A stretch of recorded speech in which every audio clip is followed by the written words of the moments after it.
Pinaboran ng Muntinlupa Regional Trial Court ang writ of habeas data petition na inihain ng veteranong TV host comedian na si Vic Soto laban sa movie director na si Daryl Yap.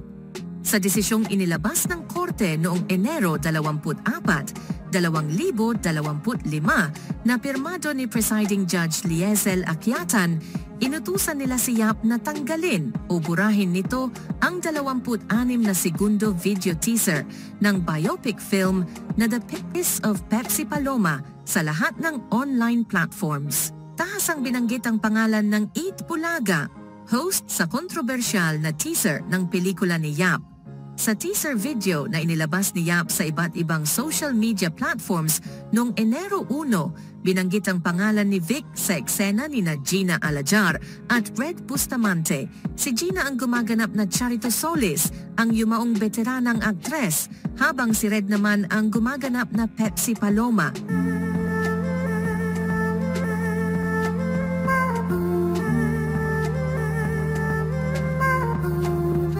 Ayon sa korte, mali ang paggamit ng impormasyon sa teaser dahil sa pagpapakita nito ng ilang hindi beripikadong usapan ng dalawang yumaong individual, sina Pepsi at Charito.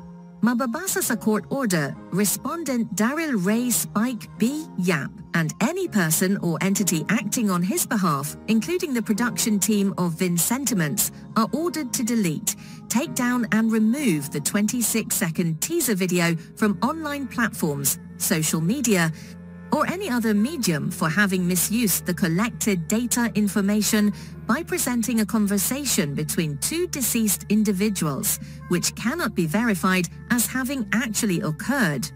Gayunpaman, pinayagan pa rin si Daryl ng korte na magpatuloy sa produksyon at pagpapalabas ng The Race of Pepsi Paloma. Saad ng korte, ang respondent, gayunpaman, ay pinapalawanan upang magpatuloy sa produksyon at eventual na paglabas ng pelikulang The Race of Pepsi Paloma. Pauline Luna happily shares court decision. Samantala, kasunod ng desisyon ng korte ay ang pagbubunyi ng asawa ni Vic na si Pauline Luna. Sa Instagram ngayong Lunes, Enero 27, ibinahagi ni Pauline sa Instagram ang isang pahina ng court order. Kalakip ang pasasalamat sa Diyos sa pagpabor ng Muntinlupa Regional Trial Court sa hiling ng kanyang mister.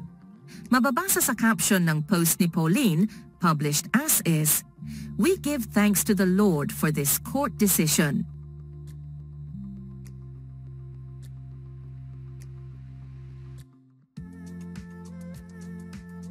The results are in and the outcome is in our favor, confirming that the material released was malicious in nature. We won.